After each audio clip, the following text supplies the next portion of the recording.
محترم ناظرین، السلام علیکم ورحمۃ اللہ وبرکاتہ۔ ایک نوجوان مسلمان لڑکے کا واقعہ ہے۔ وہ امریکہ میں رہتا تھا اور وہاں بہت اچھے ملازمت پر وہ تھا اور بہت بہترین زندگی گزار رہا تھا۔ کسی طرح کی کوئی کمی نہیں تھی، کوئی پریشانی نہیں تھی۔ اس کے پڑوس میں ایک بہت خوبصورت لڑکی رہتی تھی۔ حسن میں سمجھیے کہ وہ حور پری قسم کی لڑکی تھی۔ یہ لڑکا اس کو روزانہ دیکھتا تھا اور دیکھتے دیکھتے اس کو محبت ہو گیا اس لڑکی سے، اور محبت بھی پاگل پن کی حد تک اس سے محبت کرنے لگا۔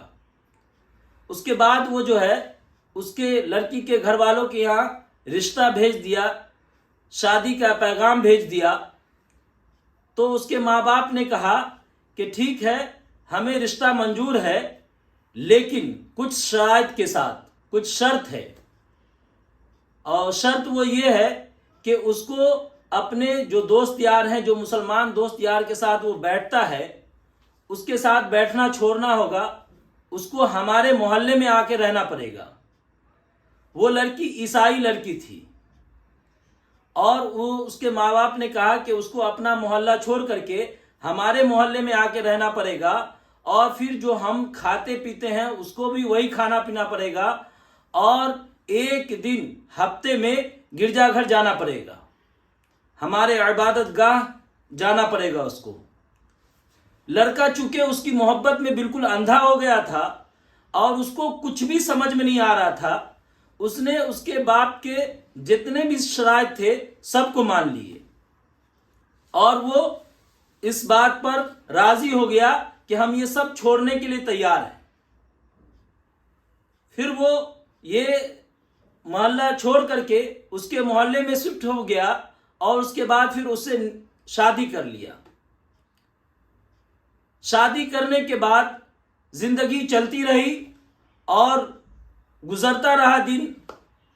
اس کے پاس کچھ بھی نہیں تھا نامہ اعمال میں کہنے کے لیے، نہ وہ نماز پڑھتا تھا، نہ وہ روزہ رکھتا تھا، اور نہ اس طرح کی کوئی ایکٹیویٹیز تھی جو اسلام کے مطابق ہو، نہیں تھا۔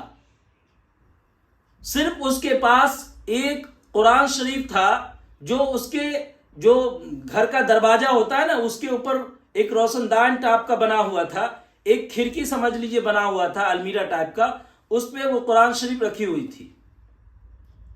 وہ روزانہ جب گھر سے نکلتا تو قرآن پہ نظر پڑتی اس کی، تو جب وہ قرآن کو دیکھتا تو اپنے آپ پر لعنت ملامت کرتا کہ تو نفس کا پجاری ہے، تو خواہشات کا بندہ ہے، تم کو تو کچھ نہیں سمجھ میں آتا، تم صرف اپنے نفس کے پیچھے بھاگ رہے ہو۔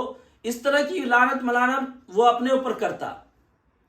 روزانہ قرآن کو دیکھ کر کے یہ چیزیں اس کے اندر یہ کیفیت پیدا ہوتی تھی۔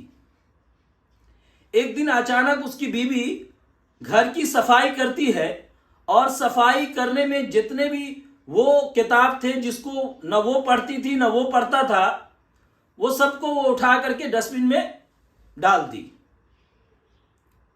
جیسے وہ کام پر سے واپس لوٹتا ہے آفس سے، تو جب اس کی نظر پڑتی ہے وہاں، تو پھر اس کو کتاب دکھائی نہیں دیتی ہے۔ پھر وہ اپنے بیوی سے پوچھتا ہے کہ یہاں جو کتاب رکھی ہوئی تھی وہ کتاب کہاں ہے؟ اس کی بیوی کہتی ہے کہ جو کتابیں جس کو نہ ہم پڑھتے تھے نہ آپ پڑھتے تھے، ایسی کتابوں کو ہم ڈسٹ بن میں ڈال دیے ہیں، ہم اس کو گھر سے نکال دیے، پھینک دیے ہیں۔ بس اتنا سننا تھا کہ اس کی ایمانی غیرت جاگ جاتی ہے، اور یہ غصے میں آ کر کے اس کو کہتا ہے کہ تم یہ کیوں کی، اور پھر اس ڈسٹ بن سے نکالتا ہے، اس کو چومتا ہے اور اس کو اپنے گلے سے لگا کر کے پھر حفاظت سے اس کو رکھ دیتا ہے۔ اب اس کی بیوی بھڑک جاتی ہے، کہتی ہے کہ تمہارے اندر ابھی بھی اسلام کی رمق باقی ہے، تم ابھی بھی اسلام سے اتنی محبت کرتے ہو۔ اب یہ کہتی ہوئی کہی کہ میں جا رہی ہوں اپنے والد کو بتانے کے لیے، اپنے ماں باپ کو۔ وہ لڑکی ادھر اپنے ماں باپ کے یہاں گئی، اور یہ پڑوس کے کسی مسجد میں امام صاحب کے پاس گئے اپنے روٹھے ہوئے خدا کو منانے کے لیے۔ اور وہ وہاں گیا اور اللہ کے سامنے توبہ کی اور پھر سے کلمہ پڑھا اور اس عورت کو طلاق دیا اور پھر اپنی زندگی سکون کے ساتھ گزارنے لگا۔ محترم، آپ اس بات کو سمجھے کہ قرآن کو نہ وہ قرآن کو پڑھتا تھا، نہ وہ نماز پڑھتا تھا، نہ اس طرح کی کوئی بھی کام کرتا تھا جو اسلام کے مطابق تھی، صرف وہ قرآن شریف کو محبت کی نظر سے دیکھتا تھا۔ قرآن کو محبت کی نظر سے دیکھنے کی وجہ سے اللہ تعالیٰ اس کے ایمان کی حفاظت کر لی۔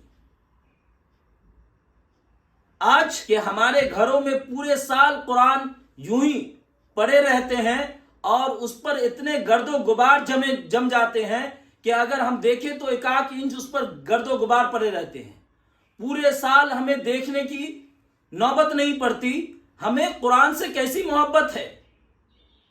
ہم سب کو اپنے گریبان میں جھانک کر دیکھنا چاہیے کہ ہم قرآن سے کتنی محبت کرتے ہیں۔ اللہ تعالی ہم سب کو اور پوری امت مسلمہ کو قرآن سے سچی محبت کرنے کی توفیق عطا فرمائے۔